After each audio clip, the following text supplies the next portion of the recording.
Hello, everyone, and welcome to TEP Talks Professional Series, a groundbreaking new podcast dedicated to showcasing the diverse career journey and professional accomplishments of TEP alumni, brought to you by the TEP Foundation. I am your host, Stan Silverman, URI Class of 79, Tau Omega 402.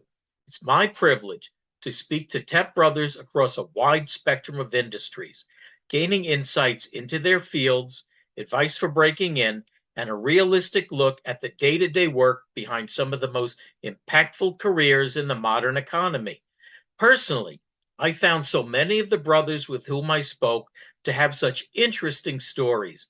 I'm sure that in addition to the educational benefit that you will gain from watching and listening to these professionals, the stories that they tell are just plain fascinating. So pick one, anyone, or pick them all. I'm certain that it'll be worth your while.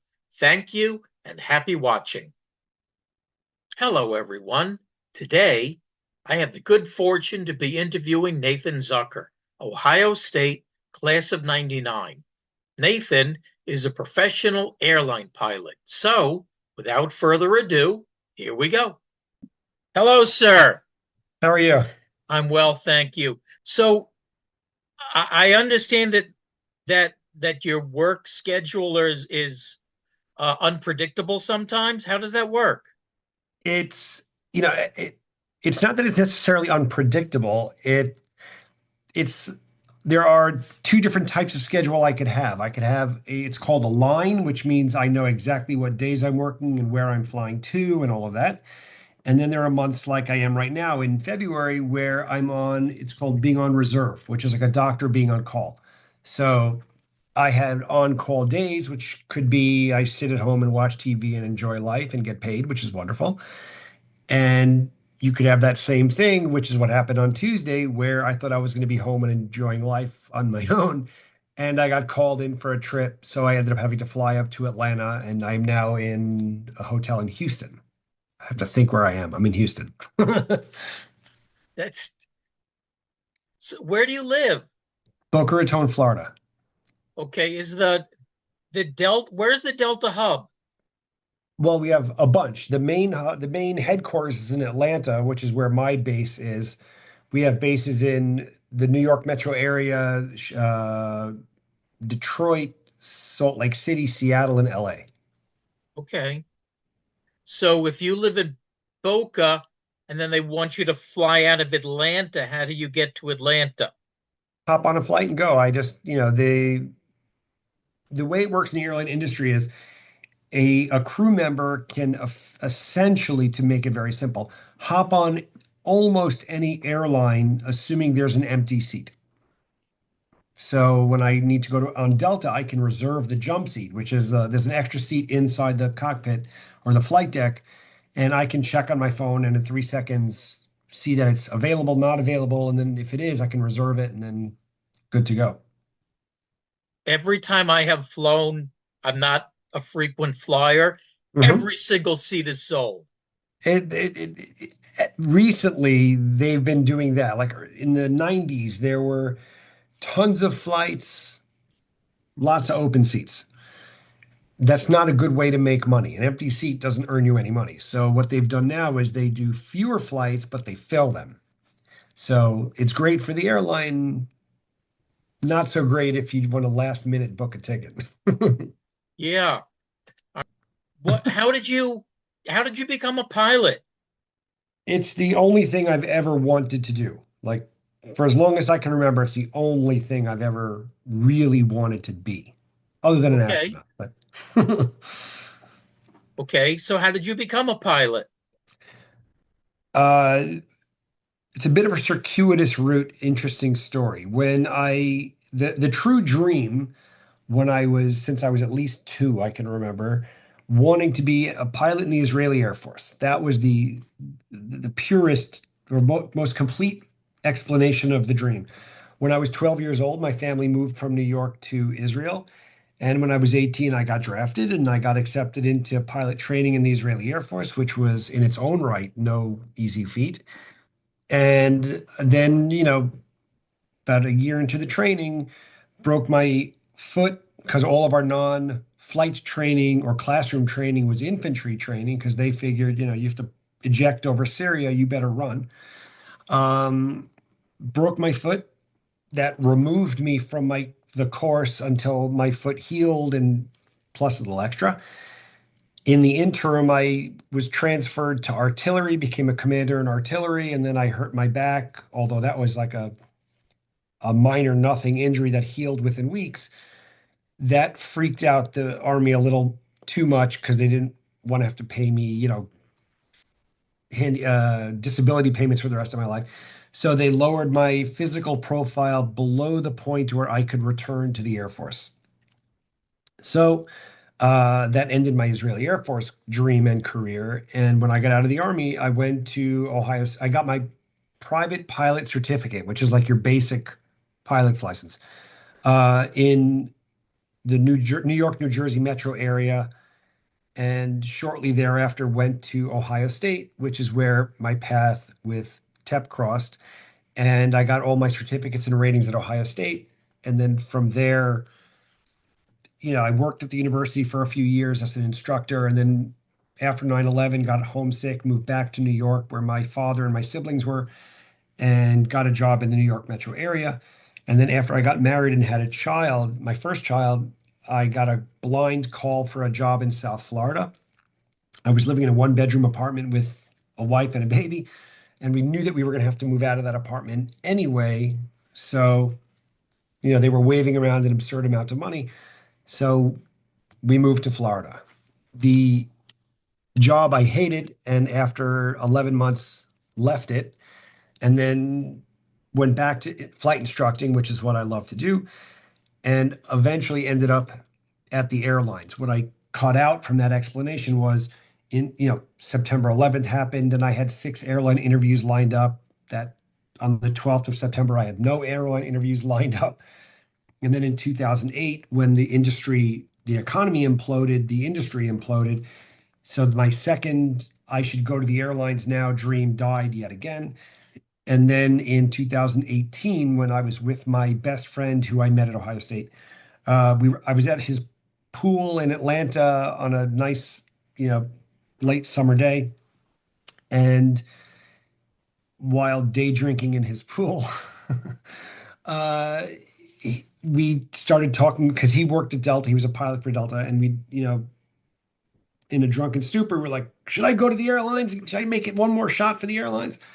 And, weeks later, I had my applications in, and a week and a half, 2 weeks after that, I had an interview. And 2 weeks, 3 weeks after that, I was in training at the airlines.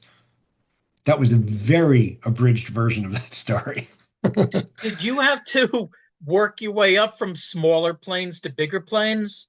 Yes, generally speaking, the way the industry works is, you get your certificates and ratings on a smaller airplane, and then you work your way up into faster and more complex airplanes, and then you end up instructing, you teach people to fly and build your flight time and experience.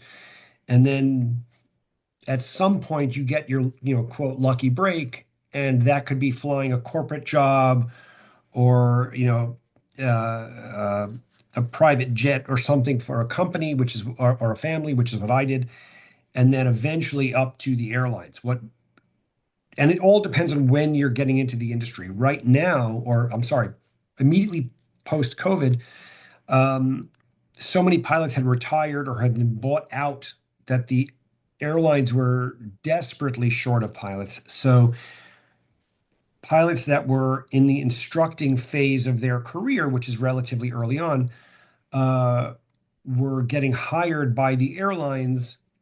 They couldn't hire them fast enough. So many pilots skipped what I call like the intermediate stage, and they went right to the right seat, the first officer of a regional airline, a 50 seat or 70 seat airliner. And then you Mm-hmm. do that for a little while, and then you move up to the major airlines. That time span, depending on, when you are ready to enter the industry. When I was graduating college, the industry was on fire, and people were getting hired relatively early, not by Delta, but by the regional carriers. And you'd be there for a number of years, and then eventually, the major airlines would call, and that was your ticket to fame, and not fame, but fortune.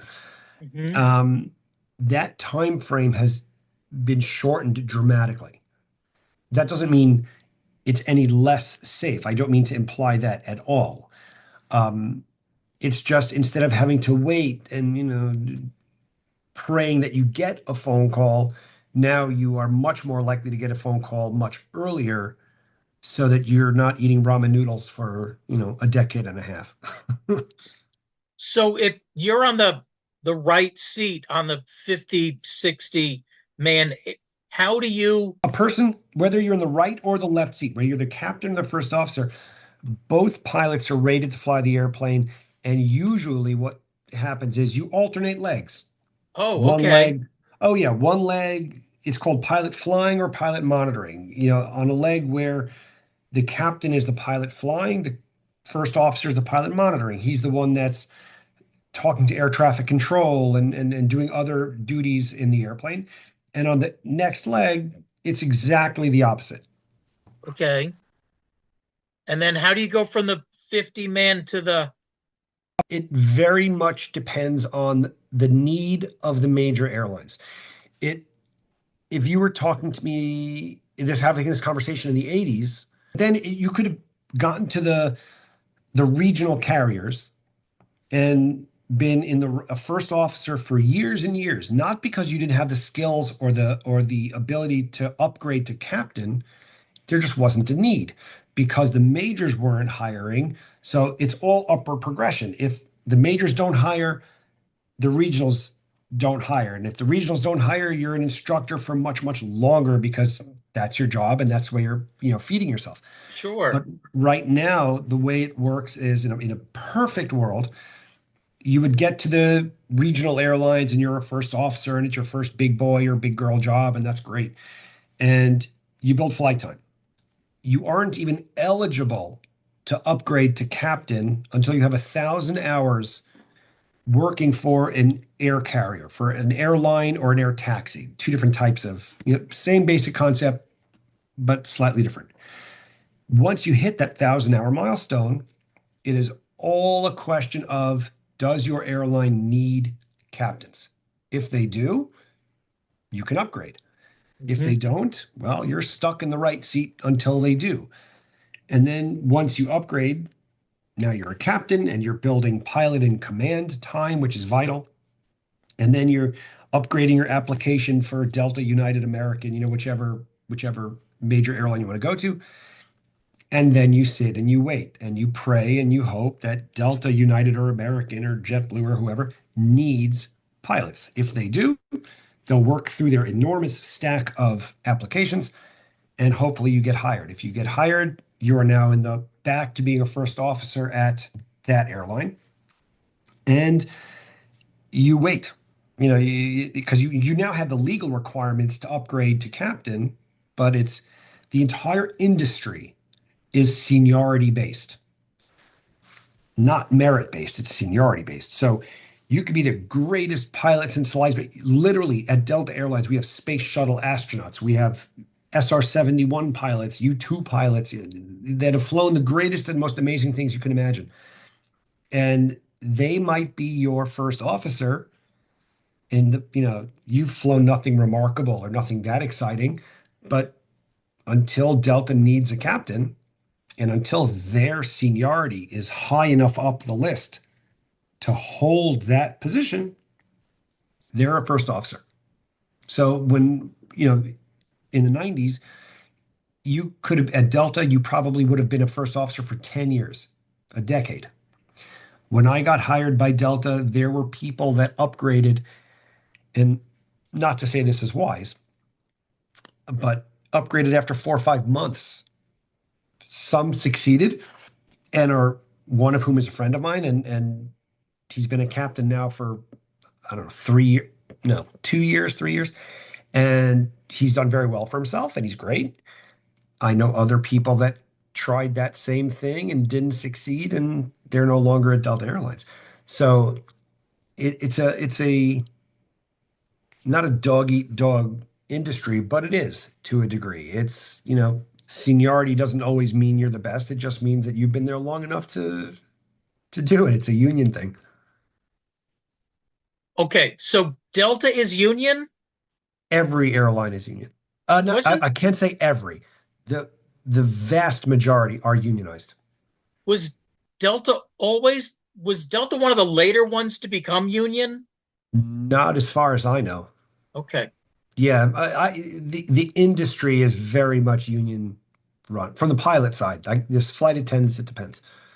Like our okay, flight attendants are not union, but the pilots are. okay. That can be a challenge. When you have a Mm. dispute, it's your job. No, it's your job. And Oh no, the duties are very much defined.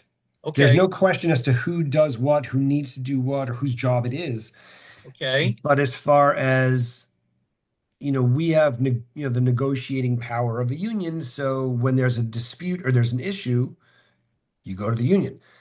right. If you're a flight attendant and you didn't get paid something, or you have a work dispute, well, that's between you and the company, and good luck winning that battle.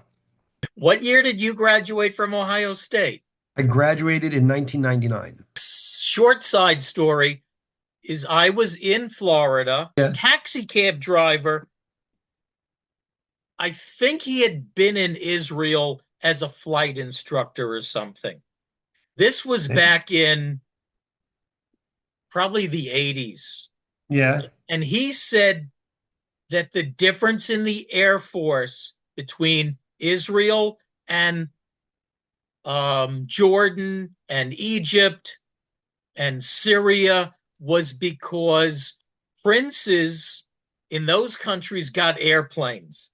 And when they crashed them, they said, need another airplane. But in Israel, if you're not the top of the top, you're SOL. You're not getting a plane because they can't afford to lose it. A lot of the Middle East is run is ne there's nepotism. It's all, the like most communist countries or things like that, where it's the children of the party leaders, and it doesn't mean they're good. It doesn't mean they have any skill whatsoever. But when your father's the head of the party, you get what you want. In Israel, they don't care who you are. If you don't cut the mustard, you are gone. When I was in the course, I think to get that 27 some odd thousand took the test just to get to the initial hell week, like the weed out week of the course, just to get in. Of those, 700 actually started that first week. By the end of the first week, there were 200. And 2 years later, of the 200, there were 31 or two. And of the 31 or two, there was fighter pilots, fighter navigators, transport pilots, transport navigators, helicopter pilots. Yeah. So out of 27,000, what were there? I don't know, five fighter pilots? Four? It's Okay, crazy. can I assume that you've had to learn how to jump out of planes? When you're in the Air Force, when you're in pilot training, yes, you do jump training about midway, a little over midway through the course. But that's when you were in Israel. What if you were an airline pilot and you went to a private flight? Okay, let's Yeah, go you're not back a jumping. You're second. not jumping out of an airliner. That would scare the hell out of your passengers. Of course. Okay. All right, I'm going to get to that. Don't worry. I have some lunatic questions for you. But let's go back to so when you first got your flight certification, that Mhm. was before Ohio State. That was a private flying Yes, class sure, outs. And there was a young man who went to a school in Florida or Georgia. probably. There was some big flying school. It's a Yeah, college. there are many universities with flight departments, and almost every single small airport in the country has a flight school or some place where you can learn how to fly. You Okay. can do it in any state in the country. Okay. I also have a friend who was an Eastern pilot, Eastern Wow. Airlines. Sure. They're I still remember in Eastern. business. Not for decades. Okay. Well, they asked them to trade wages for percentages of profit, and they did it numerous times. So they went from, I'm going to ask you numbers later. So they went from 100,000 to 80,000, and then we'll give you 10% of the profit. And then they went down to 75 and 15, and they never got that percentage back. And they're bankrupt, and that's why they lost. No, that would never fly today, never, because Okay. no pilot would do it because they saw what happened at Eastern and United. Their pension fund, they invested in themselves, and then they went bankrupt. So these people lost their entire pensions, and yeah, we don't have a pension at all. But like the industry has changed dramatically over the decades. Financially, no, it just changed. The money aspect changed dramatically. I was on a flight once. The pilot gets on and he says, "We don't have enough fuel. We have to wait for the fuel truck." Oh, that happens. Yeah. Okay, I don't understand that. You get We on don't the, we I'm don't sorry, fill it. We don't fill the tanks. The tanks of the airplane are enormous and they can hold far more fuel than we need depending on the flight.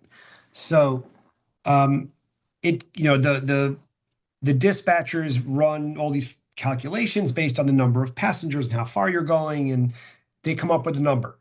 right? Now, one of a few things could happen.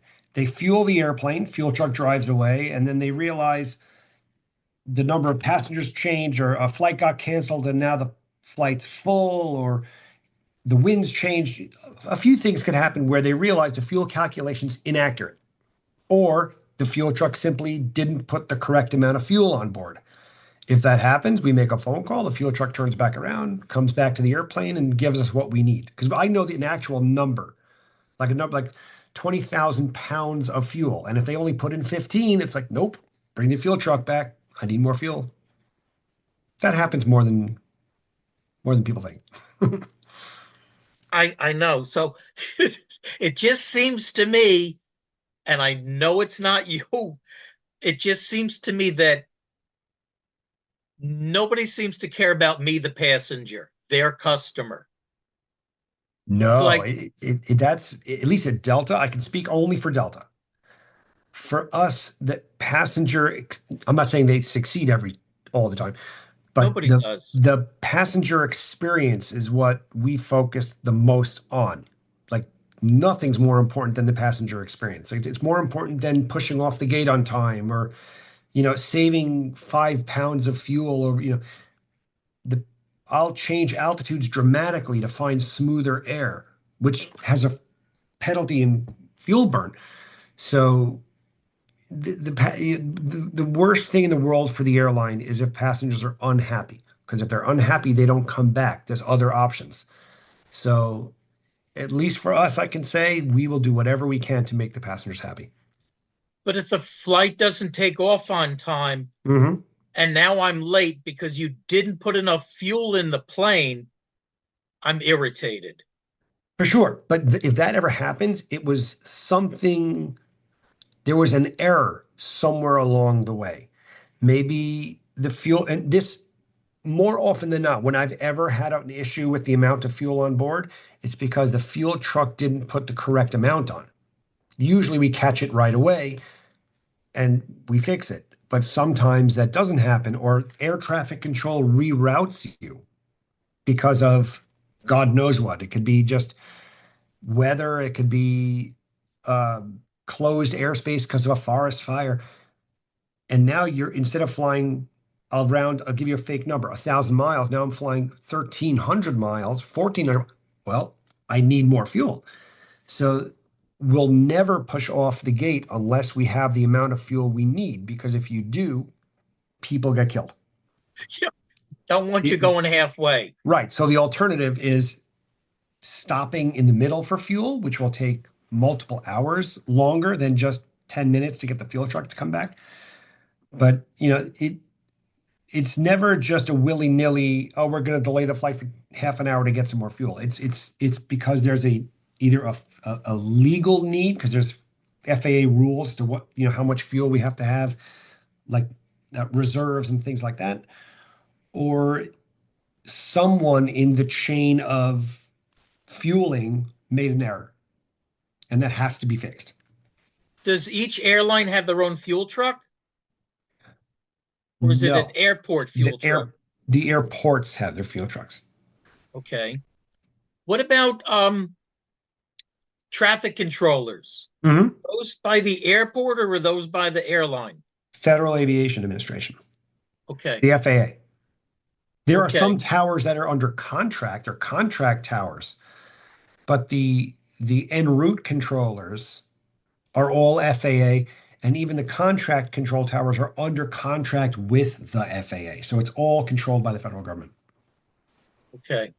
Is the shakeout over as far as the airlines going out of business? Do you feel confident if a young man were to say, or a woman were to say, I want to be a pilot, will they have a job for the next 20 years? There is literally no way to answer that question honestly. Like I can't say, oh, for sure. Not possible. The industry's cyclical. It does that. So, when I was in college in the 90s, the industry was on fire. Jobs were there were jobs. So I was like, great, perfect time to get in the industry. So I was doing this. And then 9/11 happened and it went wham right off a cliff. So, and then it kind of marched its way back. And then in 2008, the economy imploded, right off a cliff again. So there's no way to say definitively you're golden. You're going to get a job. Tomorrow, God knows what could happen globally, war with God knows who. And then everyone panics and then the industry implodes yet again. So anytime I've ever talked to anybody about the industry or I've been spoken to when I was much younger about the airline industry, you always hear the same thing repeated over and over. Expect to be furloughed at least once, if not twice, over the course of your career. So, as an example, TWA went bankrupt. They don't exist anymore. Probably half the people don't even have never heard of TWA. Pan Am, gone. Eastern, gone. These at least Pan Am and TWA were airlines that, if you'd asked me when I was 20 years old, is Pan Am ever going to vanish? I would have looked at you like you were crazy. But yet, here we are. They don't exist anymore. So, do I think Delta, in my opinion, is Delta the best of the major airlines, the legacy carriers, United, Delta, American? I believe so. I've worked under the United umbrella and obviously for Delta Airlines, and I've seen how they operate. And American Airlines is so in debt. I don't know if American's going to exist in 5 years, but who knows? But the industry as a whole is cyclical. So if you can, work through the low end, you'll have a decade of upswing. And right now, the industry is very strong. If people got in the industry now, do I think they would be in a good position? Yes, barring some massive global issue that causes the entire world economy to implode on itself. Mm-hmm. That's just unpredictable. But yes, at some point in a, a young pilot's career, their airline may vanish, like Spirit. I don't think Spirit's going to be here in a year. Will they? We'll know in a year. So when you were talking about the ramen, so if somebody went to flight school and they were doing small flights, they were doing crop dusting, I don't know what else. What, so they're not making a whole bunch of money. Generally speaking, and again, I guess it's what your frame of reference is. What to me is a lot of money versus as a new flight instructor, what was a lot of money? That number is a very different number. But the industry as a whole, since COVID, has changed. By that, I mean, when I started at Ohio State as a flight instructor, I was making at the time, I think it was $12 an hour. Not impressive. Uh, I still flight instruct on the side, but as I flight instructed for 19 years full time, and I ended up making very good money, orders of magnitude more than I did at Ohio State. But but that wasn't so common. Not It wasn't common to be a full-time instructor for that long, and I charged vastly more money than I think what was average. But I did it for a long time. I was a professional. I was known throughout the industry for the plane I was instructing in. So I got clients came to me. I didn't have to hunt for clients, which was very nice. When I started at the regional airlines, I was making I think, and I'm ballparking, $37 an hour. And that wasn't 100 years ago. Um, During COVID, after COVID, excuse me, the pilot shortage was so drastic that the airlines had to up the ante because they were fighting over new pilots. So that same job where I was getting paid 30 something an hour, I think now is upwards of 70. So it's significantly different. And then when you get to the major airlines, that's big time money. That's really nice money. That's 70 something. Does one get 40 hours of work a week? The it doesn't No, the way it works is it depends on the airline. Your The collective bargaining agreement that each airline has will dictate what their minimum guarantee is. So at my regional uh, years ago, we were guaranteed 75 hours a month of pay. Now you could exceed that, but you are making no less than 75 an hour. At Delta, we make 65 an hour.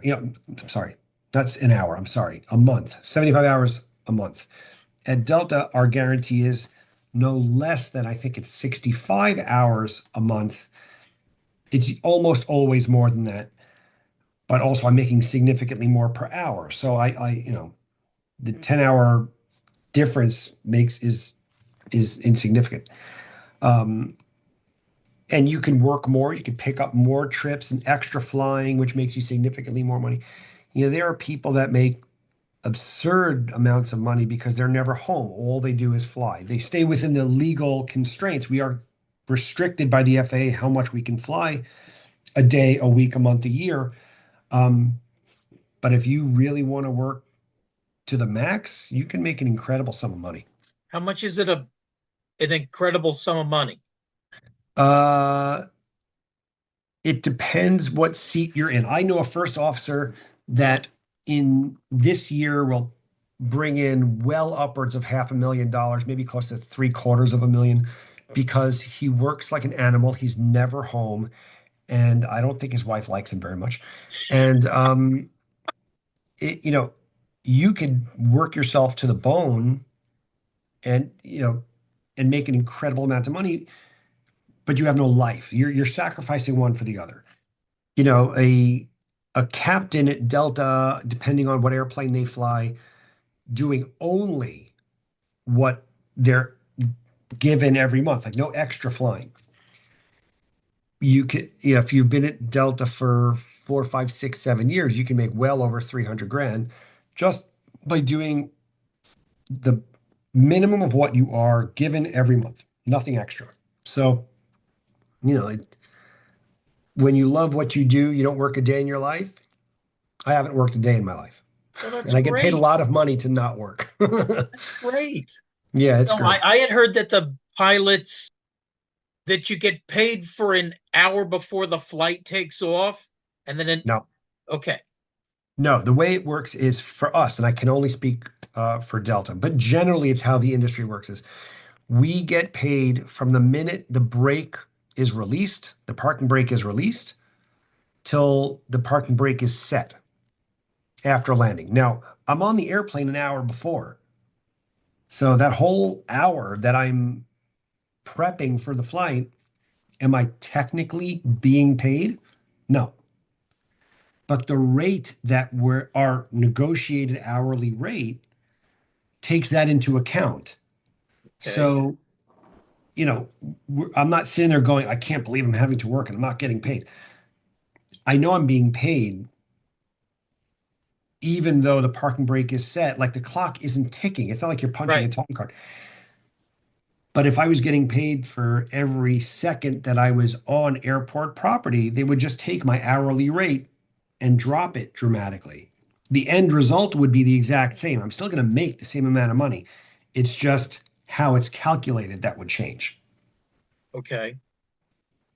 But that before the parking brake is released and then after the parking brake, doesn't it become disproportionate on a short flight versus a long flight?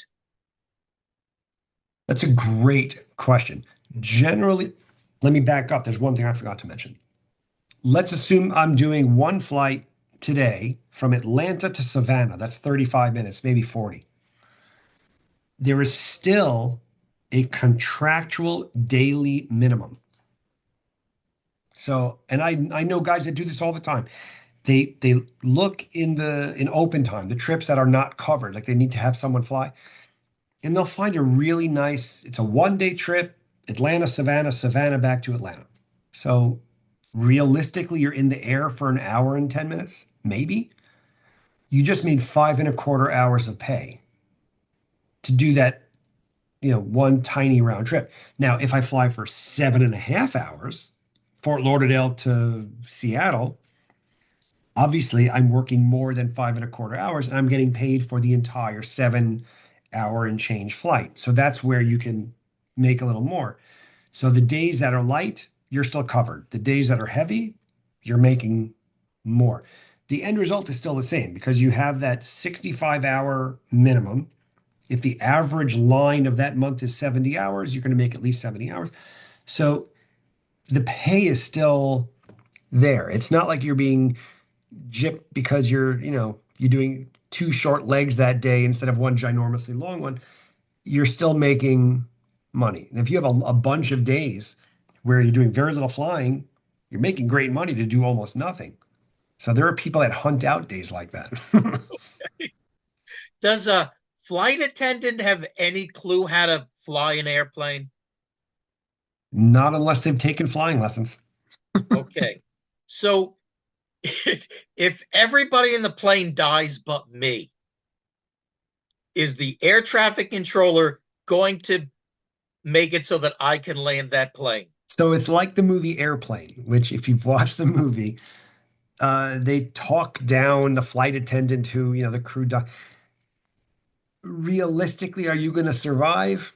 You could, because depending on what airplane you're in, could in a crazy dystopian world, could a controller tell you push this button, push that button, do this, do that, and then don't touch anything, and the airplane Right? will land itself?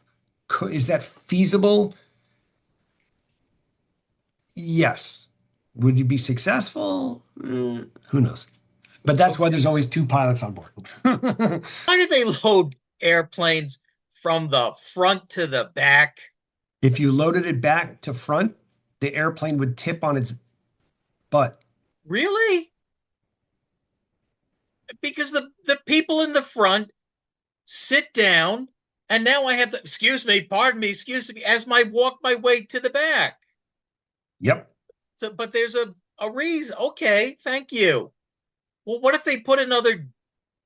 It wouldn't help if they put another door towards the back. It would still be back weighted, and it would still tip. Well, no, if they loaded from the back, like from the back door, but everybody walked to the front and loaded this way, yeah, they could do that, but then they'd have to change every jet bridge at every airport known to man, and then it's all a question of cost.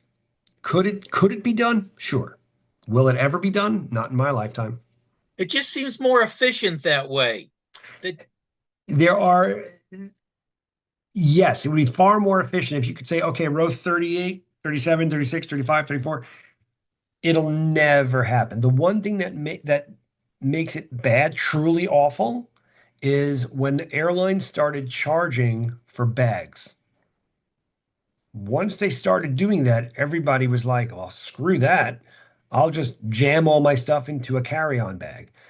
But that now carry-ons have gotten bigger and bigger and bigger. Now you see right. people bringing on coffins saying it's a carry-on. And now there's a finite amount of overhead space. So what happens? People are boarding and they jam all their stuff in the overheads, and there's always that one person with two bags in their jacket and then, you know. So they're hogging the bin space and then you run out of it. So now people are jockeying for position. That's why like when we're boarding, there's a million people that huddle towards the boarding door because they want to get on quickly, not because they Hmm. want to sit on the airplane. Nobody wants to sit on the airplane. They want space for their bag. And that slows down the boarding process tremendously. If it was just, oh, you've got your backpack because yeah, you checked your bag, no problem, it would be fast. It's really the overhead space that causes all this issue, in my opinion. Career path. Your job is so cool, It's fun. I enjoy it. but I personally, I would be scared to death. You're out there flying, so now you have to go from Fort Lauderdale to Logan in Boston, Hmm. and you have to count on your instruments, which I realize that we do in our cars now when we do GPS. Sure. But there's no landmarks while you're up there. Sure there are. Well, it depends. I got to qualify that statement. If the weather's good, oh yeah, I can see landmarks from miles away and know exactly where I am just by looking out the windows. But then there are days where the weather's awful and you're using instruments. Now, it's instrument flying in the clouds has been around since Jimmy Doolittle in I think it was the 30s or the 20s. And the technology has advanced, you know, tenfold since then. It used to be there was a signal beacon on the ground and your needle kind of pointed to it and you flew to that, and then you flew to the next marker beacon, the next one, and then it evolved to FM radio beacons, which were similar. And then it ultimately evolved into, well, not ultimately, first to inertial navigation, which is where there's like gyros on board the airplane and you tell it where you are. And then from that point, it knows where you're going and it is relatively accurate, assuming the system was functioning well. And then eventually GPS. Now, GPS is wonderful. It's incredibly accurate, and the Air Force doesn't scramble the signal as much as they used to, so it's even more accurate than it was in the 90s. But then it's, well, what happens if the Air Force turns it off? Because they can turn it off at the flip of a switch, literally. And then all GPS just goes and it's off. Now, the Russians have their GPS system, but you don't have a GPS receiver that can receive it. So let's assume it doesn't exist.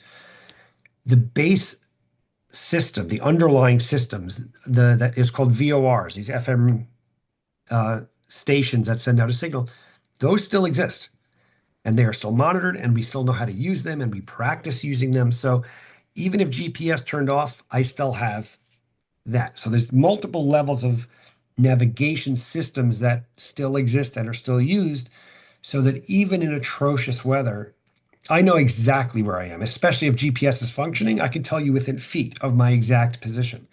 The system is so accurate that the airplane, there are two airplanes flying right now that I know of that have this system installed in it, general aviation airplanes, private airplanes, where if the pilot drops dead, a passenger can push a single button, just literally poke a button, and the airplane will broadcast to air traffic control that you're in a state of emergency. It'll find the nearest airport, turn to it, land on the most appropriate runway it can, and come to a complete stop.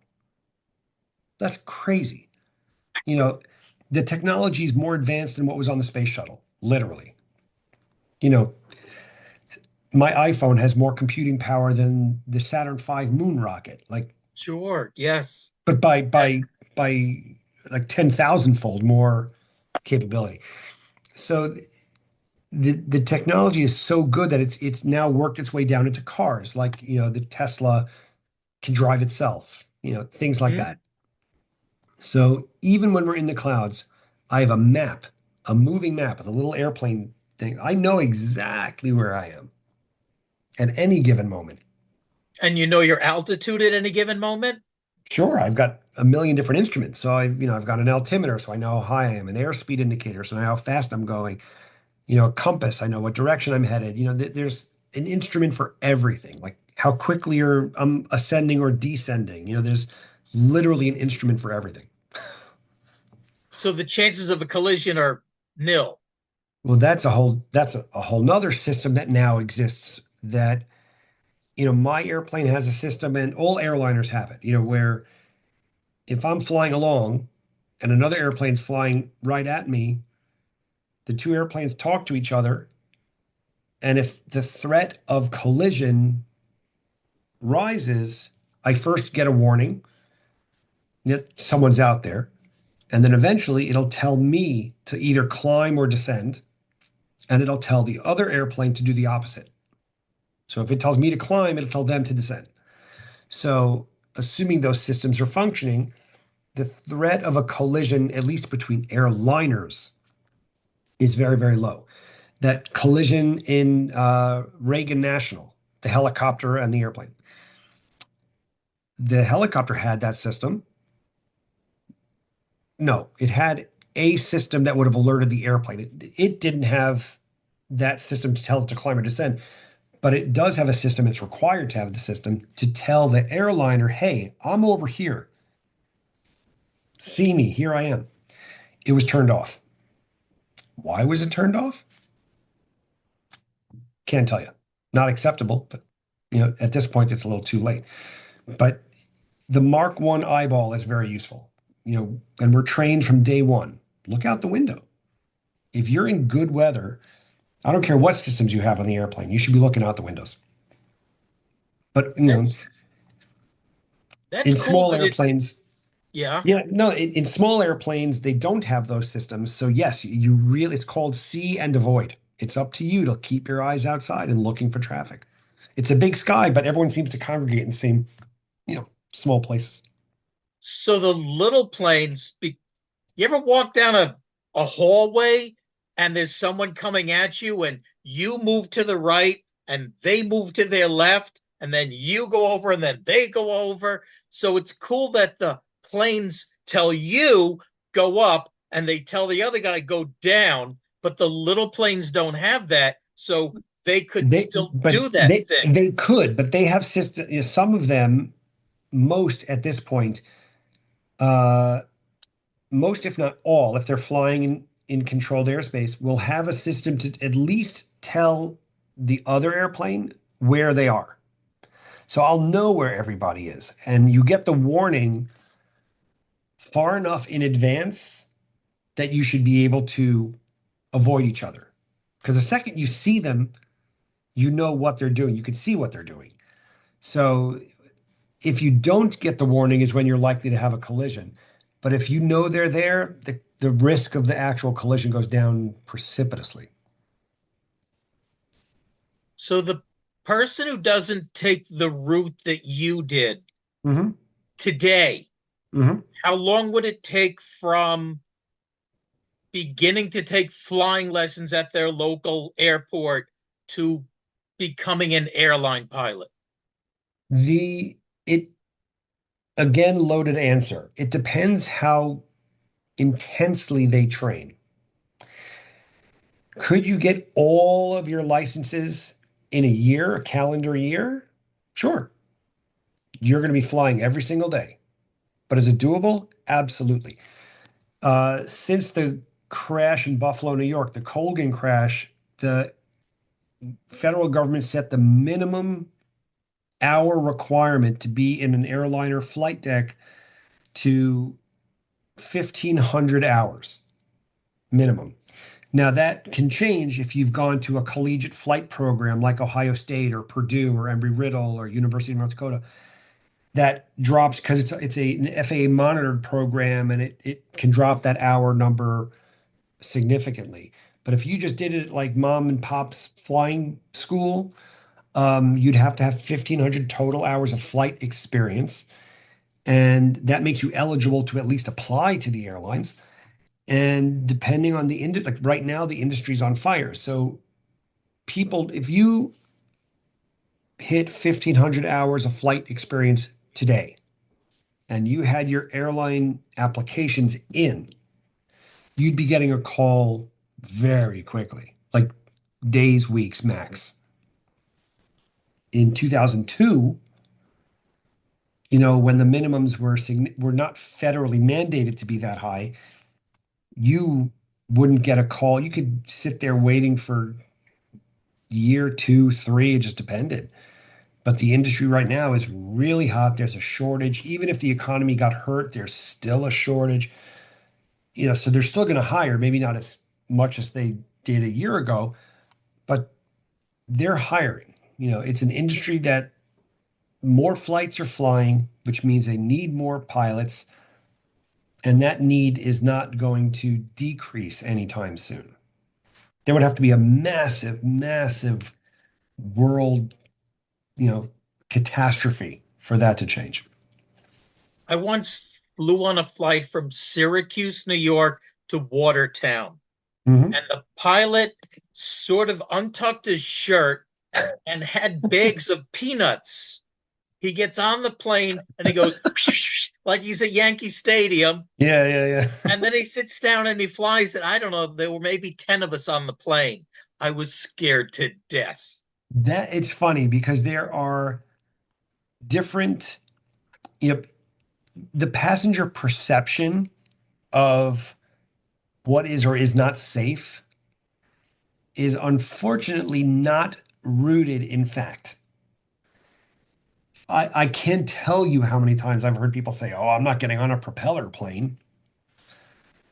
Well, if you got on a turboprop airplane, it's a jet engine. It happens to be turning a propeller, but it's a jet engine. Okay. There's a difference between a reciprocating engine, like a car's engine, and a Cessna has a reciprocating engine versus a turboprop or a turbofan, which is a jet engine. Passengers don't want to see things spinning. It messes them up. They equate it to something very, very old and antiquated, and it's just not the safety difference doesn't really pan out. I've seen people, oh, that plane is so small, it's terrifying. A 50-seat jet. Oh, it's so tiny, it's terrifying. Their safety record is really not much different than a 747, but it's the perception. They want enormous and they want, you know, four engines. And when you think about, oh, you don't want to get into that 75,000 pound airplane. You want to get into that 1 million pound airplane. What is more logical, that a 75,000 pound thing can levitate or 1 million pound thing can levitate? It's like, it's just like they've watched too many movies, like the disaster movies of the 70s, like Airport 77, Airport 79, which I loved, by the way. They were great movies. Um, it's sad because I've offered to take people flying and they're like, oh, I'm not flying in that thing. I'm like, that airplane's got a better safety rating than 737. Like, are you kidding me? So, but it's an I'm not going to call it a phobia, but it's an irrational fear, or Okay. mostly irrational. Now I'm going to assume that you start on that 10-man plane and that's part of the regional airline before you work yourself up to the 747. The regionals now, you're going to be very hard pressed, at least in the United States, to find regionals that start at less than 50 seats. Jets. Oh, The and not because the jet is the most efficient airplane for that airline to fly based on their route structure. It's because passengers don't want propellers. oh, If you're flying from Boston to Martha's Vineyard, that's one of the few places where you'll fly on an airline called Cape Air, probably, and they fly 8, 10 seat airplanes. Really unusual. But then you'll have airlines that will fly a small jet, 50-seat jet, on a route that's, Detroit to Flint, Michigan, or Saginaw, Michigan. Incredibly short flight, 9 minutes, I think 10-minute flight, incredibly short. It is a wildly inefficient airplane to use on a flight that short. But no one will bring out a twin engine turboprop because passengers will see it and make an about face and walk back in the terminal. Like, I'm not getting on that thing. okay. You say Cessna and then you say Ohio. And I'm going to start to cry when I think about Thurman. Oh, I could tell you exactly where I was when Thurman Munson died. I remember it. I was in summer camp, Camp Masada in the Poconos, summer of 1979, and it was like, what? He's dead? And he crashed in a Cessna Citation. It was a jet. Yeah. I remember that like it was yesterday, and I'm old. It wasn't the airplane. It was him. He screwed up. Yeah. Very sad, but true. Okay. God, So Thurman Munson. That's awesome. so you graduated from Ohio State. Yes. Is the Ohio State, right? The, it's there's two ways to say it correctly. Either Ohio State or the Ohio State University. The Okay. actual the actual name of the university is the Ohio State University. Okay. It So was when they did it to 175 years ago, whatever it was. It was they codified that name so that people wouldn't confuse Ohio State, Ohio University, the other university. They wanted everyone to know this is the state university, blah, blah, blah. So the Ohio State University. okay. Do you have a did you get a degree from Ohio State? I have a Bachelor of Science in Aviation and Aeronautical Engineering. Okay. That Boy Scout that I was telling you about, Mhm. he went to that Emory. Emory Riddle. I think he was supposed to graduate, but he didn't have enough flight hours. And he ended up having to take all kinds of money out of his pocket to catch up on the flight hours. Was that him or was It, that the school? it could be a combination of both, to be honest. At Ohio State, you had tuition, which was one, and then you had your lab fees, which your flight courses were a lab fee. Right. And there was like the base price of it. And if you finished it in the exact number of hours, great, no problem. But if you needed more, if you just needed a little extra work, which is not unusual, then every time you flew, it was X amount of dollars per hour to fly the plane and for the instructor and fuel and whatever. And that was it.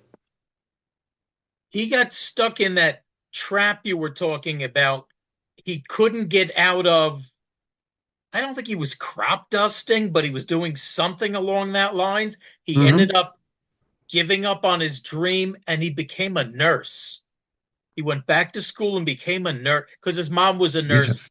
at Jacoby Oh, sure. Hmm. Hospital. Hmm. So he ended up becoming a nurse instead. And then they called him recently and said, please, we need pilots. And he said, See, I don't like this cyclical thing you're talking about. it's not the easiest industry. It's a very, you really have to want it. If you don't want it, and I really mean want it, you're either not going to succeed because you don't want it enough, or it'll just eat you alive. And like this guy, you'll just bail on it because it's just sucking the life out of you. For me, there was never a question for me. Like I knew that one way or the other, I'm either going to be flying the airplane or designing the airplane. But I want to be in the air. That's what I want. And even though like 9/11 punched me in the face, 2008 punched me in the face, and it was like I stuck with it. And it's like it took me far, far longer to get to the airlines than I thought. I have to backtrack. I thought after 2008, let's call it, I'm never going to the airlines. I'm going to stay in the corporate aviation world, the general aviation world, because I loved it. It was great. I was flying corporate jets. I was teaching people to fly the corporate jet. It was a blast. I loved it. The money was good. But the, you know, clients come, clients go. And when you have clients, life is great. But when you don't have clients, it's like feast or famine. Mhm. And it got very tiring. It wore on me that I'm living with my phone. It was like my phone could ring and I may have to go fly and or am I giving up money because how much money am I going to lose because I'm going on vacation for a week with my kids? And the stress of that got very old. And with the airlines, you know, it was, I know at least on a minimum how much I'm going to make. Hmm. The benefits are beyond description. You know, there's health insurance, which is standard if you have a normal job, which as a flight instructor, I was an independent contractor. It was on me. Um, my my father passed away, so my mom flies for free. My wife and my children fly for free. So, I want to go and I could, like, next week, I'm not working next week. And it was like my best friend who also is an Ohio State grad, we're like, want to go skiing next week? So I could just hop on an airplane, go to Park City and ski so the flight doesn't cost me anything because I'm not paying for it. So it means when you go on vacation, A, you could do it at a drop of a hat. B, it I don't have to pay for the most expensive part of the trip is usually the plane ticket. So Hmm. when you factor in, excuse me, all of these benefits that come along with the job, you're not just making whatever your salary is. Now you got to budget in health insurance and, well, granted, I pay for that, but like the flight benefits and all the other things that come along, which that's a significant sum of money, especially when you have family in Israel and you're going back and forth to Israel. That's not inexpensive. Um, So wait, so does Delta go to Israel or do you sure, get on a yeah, different airline? yes and yes, I can do either. With other airlines, there are, you're paying, but it's a small fraction of what the actual flight is. Excuse me. But on Delta, no, I just pay the exit taxes, from a country. It's a very nice benefit. But My it's the, kids, the I'm the sorry. freedom to just hop on an airplane and go wherever I want is really nice. Sure. My kids went to Israel and they were going to put them on like Aeroflot or so. I said, no, you're going on El Al. I don't care if it's more expensive. Yeah, I wouldn't get an Aeroflot, but any, Delta, United, American, anyone that a like a Western airline, Air France, those I would do. But Aeroflot, no, you're not getting me on an Aeroflot airplane. No way. No. Obviously, we're talking, so you haven't made any horrible mistakes as a pilot, Well, I'm not but dead. yes, not dead yet. So, did along the path of your career, well, you got hit on the head 2008 at 9/11, Mhm. and you stuck it out. Sure. If you want it bad enough, you stick it out. And good things come to those who wait Okay. and Did fight for it. Yes, you have to fight. You have to put up your dukes. Did the fraternity have any help or influence in your flying career? No, actually, not at all. Okay, and none Just of the because brothers. it, I can't think of a single brother at anywhere that is in the airline industry. I'm not saying there aren't any. I just haven't met any. Hmm. You know, but I'm What sure they're about? out there. Yeah, I'm sure they don't wear badges and stuff like pins. What about flying UPS or other cargo kinds of? They're technically airlines, so it's no different than Delta, United, American. It's just you're flying boxes, you're not flying people. And some people covet those jobs. Some people don't want to fly passengers at all. They want to fly cargo. It's a personal preference. Cargo doesn't complain if they're squished, if they're late. That's true. That's very true. You know, you ever have challenges with passengers? Sure. And so how does that work? You have to, depending on the issue, uh, you have to not treat it with kid gloves, but you got to be very political about it. If a passenger is being unruly, there's much less tolerance for that now uh, than there used to be. But you warn them And if they don't stop, then, they may be getting off the airplane. You know, they it amazes me that passengers still think they can behave like animals and not go to jail.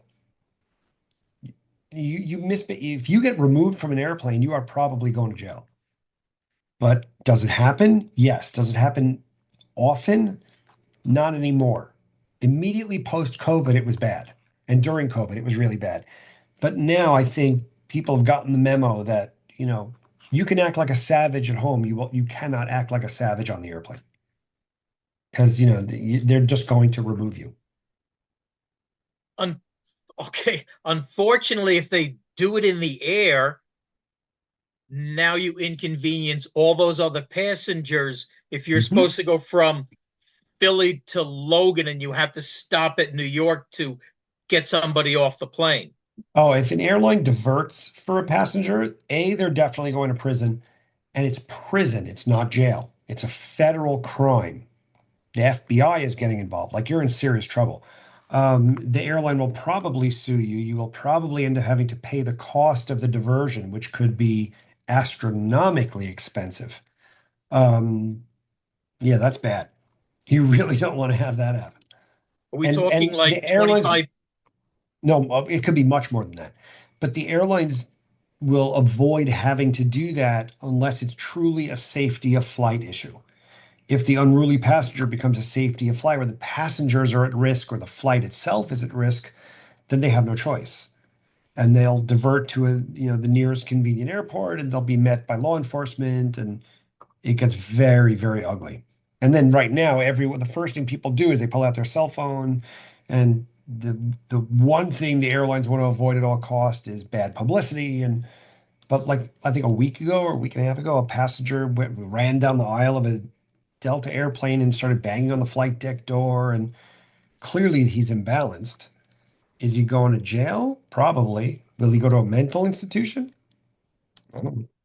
But, passengers now are much less likely to tolerate it. Someone goes running down the aisle towards the flight deck. Odds are a passenger, if not more than one, will clothesline them long before they get to the flight deck. Whereas, pre 9/11, they would have sat there like sheep and let it happen. Mm-hmm. But yeah, no, that's bad. Things like that don't happen often, but they do happen. Okay. Well, it's good that we've closed the circle a bit. Definitely. All right. So I'm probably not flying the airplane, which is probably a good thing.